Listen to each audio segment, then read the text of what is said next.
Hey guys, what's up? It's Mihika, and today I'm going to be answering a lot of questions that people have about studying at LaSalle College of the Arts. And honestly, this video is long overdue because I was supposed to put it out in April, but that never happened, and that's okay, I guess. I get a lot of DMs from people who found me on YouTube about LaSalle and tons of other stuff that we're going to be discussing now. And before we begin, I just want to mention that I am in no way affiliated with the college, and everything that I say is based on my experience. Or it's based on experiences that I've heard from friends.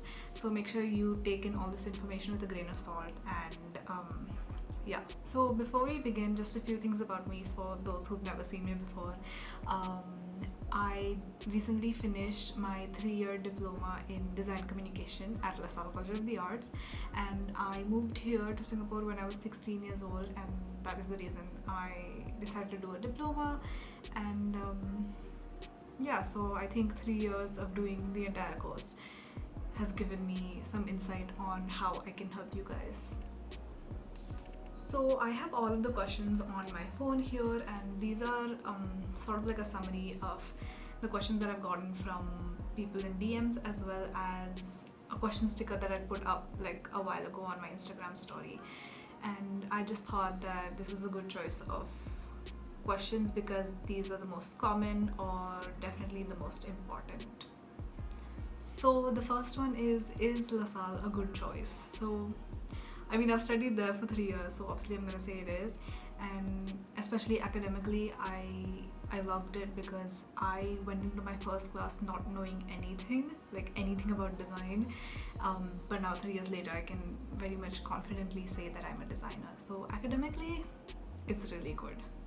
The second question is, what are the requirements? So now the thing is, all of these things you'll actually find on the LaSalle website. So it'll differ from country to country. If you're from India, I think if you're talking about the bachelors, they usually need you to finish 12th grade or a diploma in the relevant course. And if it's for the diploma, then just like me, you can finish 10th grade and then decide to join LaSalle. In terms of any smaller requirements, you might have to give an IELTS exam, an English exam basically, to prove that you can speak, write, listen and read English. I didn't have to give that because I did my 10th grade in ICSE, so I think only CBSE and all the other boards have to give that exam. I suggest that if you take up an agent, you ask them all of these questions because they would know better. Hey guys, I sort of forgot to mention something. You guys have to submit a portfolio, and I should have mentioned that in this section. And along with the portfolio, you might also have to give an interview. Honestly, I can't say whether you're definitely gonna have to give an interview or not because things could have changed since the last time that I applied. And along with those two things, you might also have to give a CV as well as an SOP. Thought I'd just put that out there. Next question is, are there any dorms, and how much is the expense for that, and how do I manage my budget and stuff like that?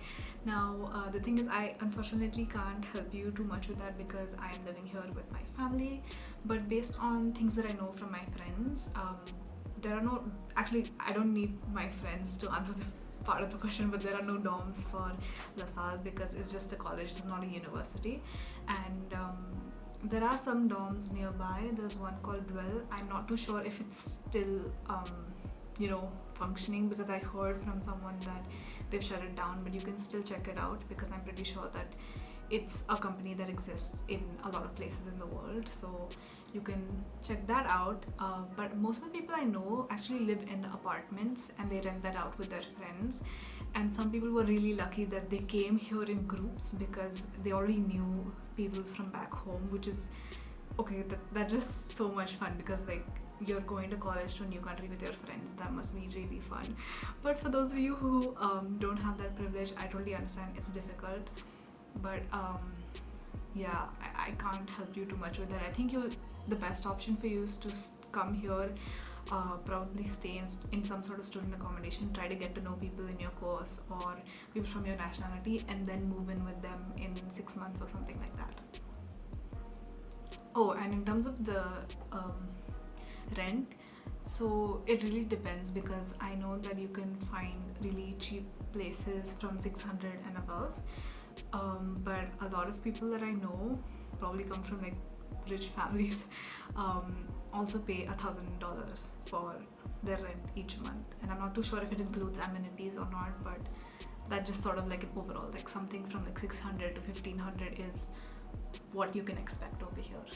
So the next question is, what are the fees? Now again, same thing, this is all available on the website, and the reason I'm not telling you is because first of all it could have changed since the last time I checked, and it could be possible that based on the course that you want there'll be different fees, but I think the last time I checked, all the bachelor courses and all the diploma courses which come under the same faculty have the same fees.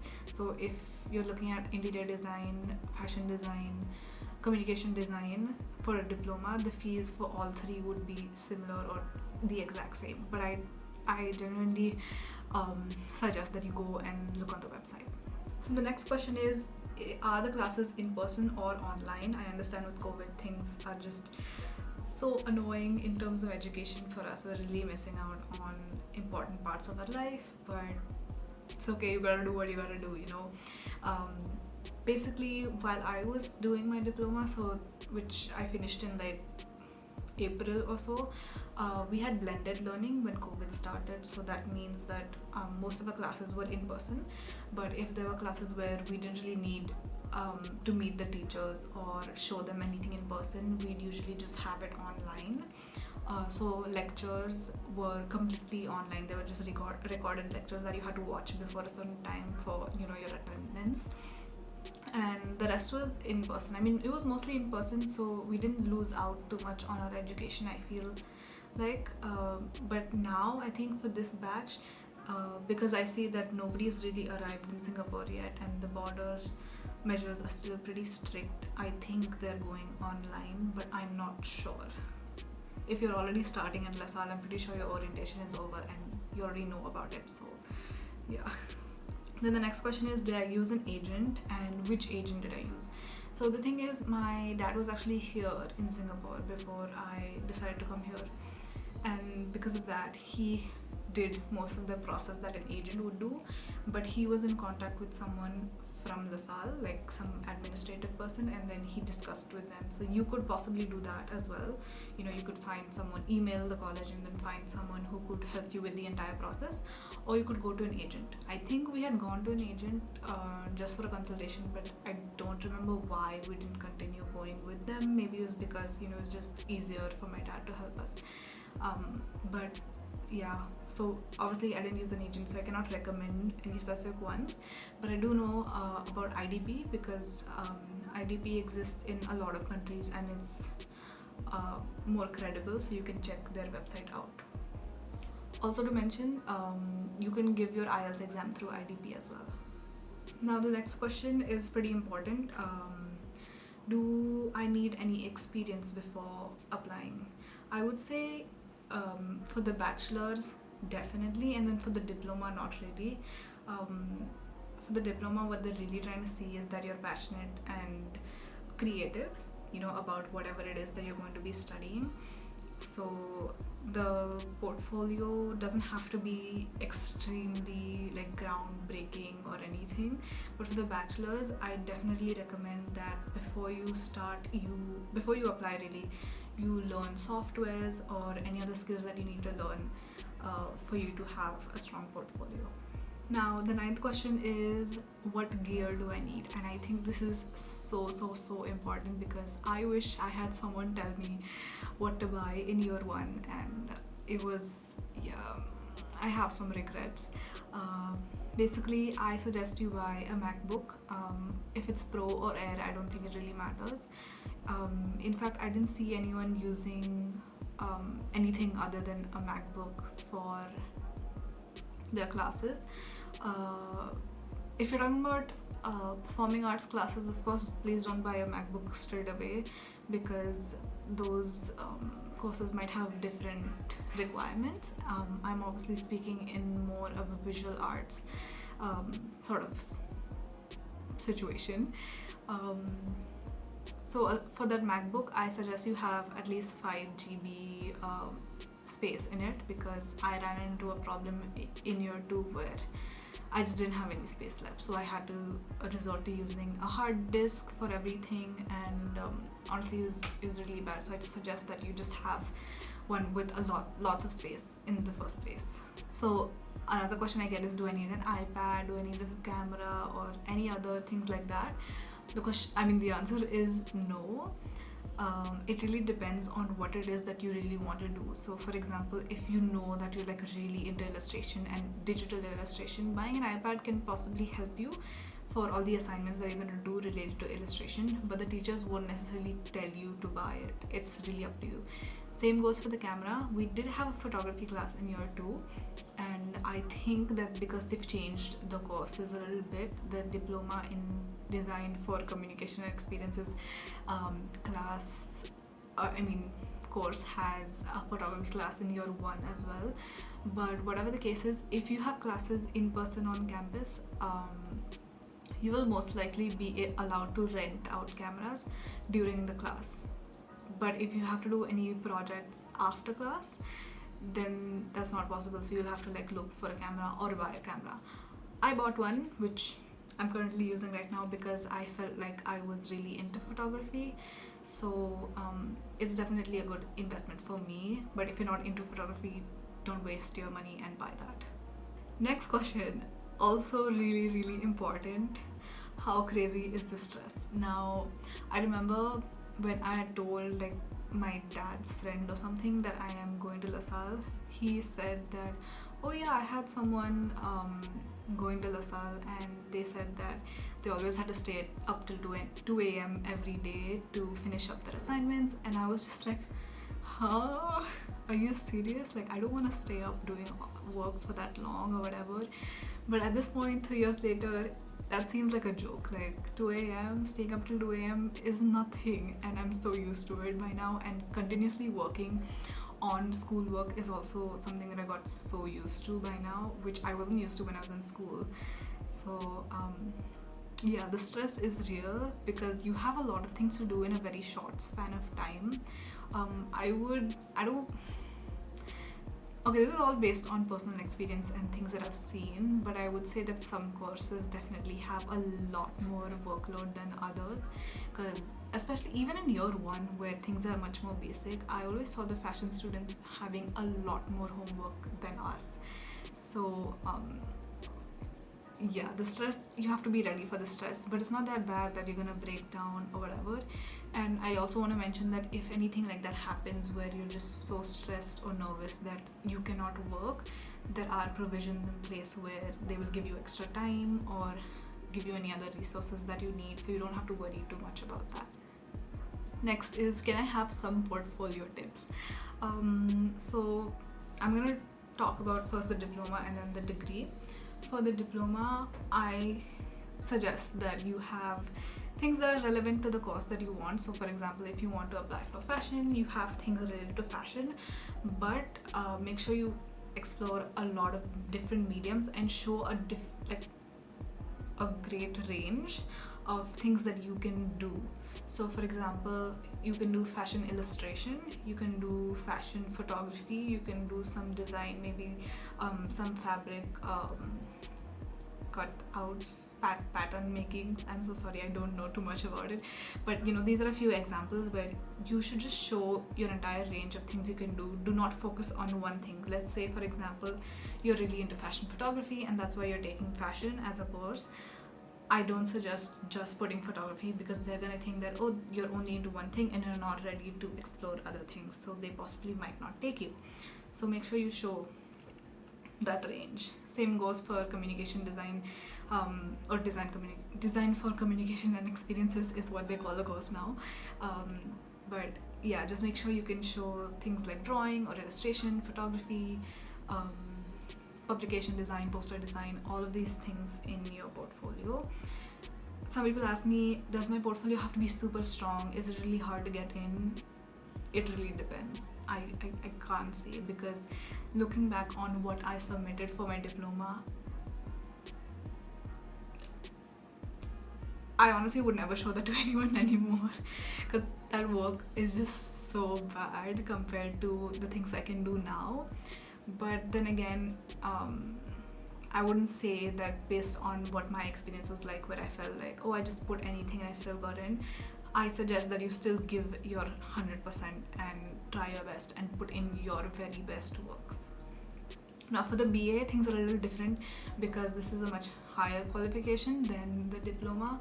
So I suggest that you have some skills before you even start your portfolio.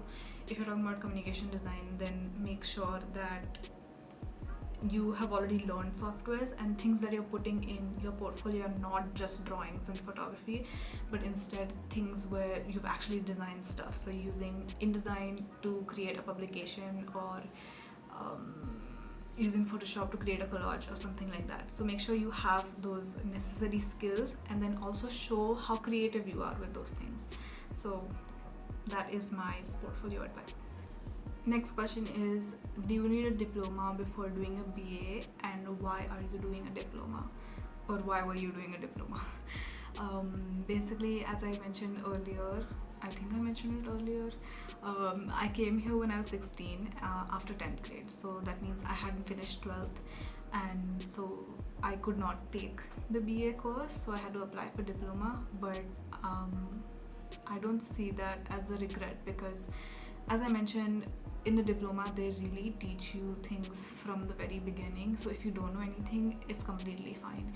Whereas for the BA, if I entered a BA course by not knowing anything about design, I would really suffer. Like, it would be very, very difficult for me to catch up and, you know, also get good marks while I'm at it.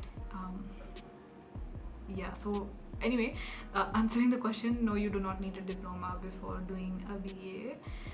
Just make sure you know what qualifications you have and whether they fit what they require. Okay, and the last question is, what was my experience like?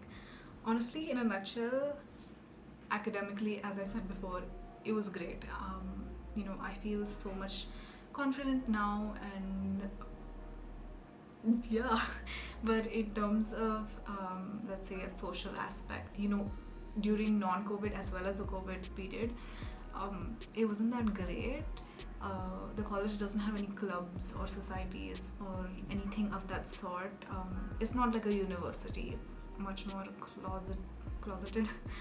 I don't know, it's just a more smaller community sort of thing.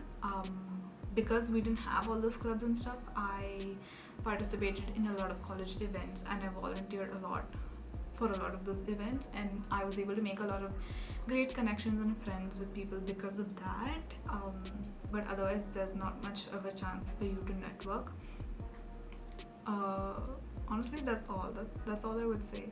The classes were great, the social aspect not so much. But then again, I'm saying that some people could have a very different experience to mine. I know that there are some people who would drop out even after the first semester or the first year because they can't take it. So, you know, you're just gonna have to try and see how it goes. Okay, so that was the end of this video. I know that you guys have been waiting for this for a very long time, and there are some who were searching for something like this. I never had a YouTube video to refer to when I was applying, and so I am so happy to give you any information that you need. If you have any more questions related to this, make sure you just put them in the comments. I would suggest putting them in the comments instead of DMing me, so that other people can also see the answers to the questions that you have. And yeah, thank you guys so much for watching. I honestly don't know what my next video is gonna be. Probably a week in my life, because now I'm studying a bachelor's. I'm at a university, so maybe that's what you guys can expect, but no promises. Anyways, yeah, thanks for watching. I hope that this was really helpful, and I will see you next time. Bye.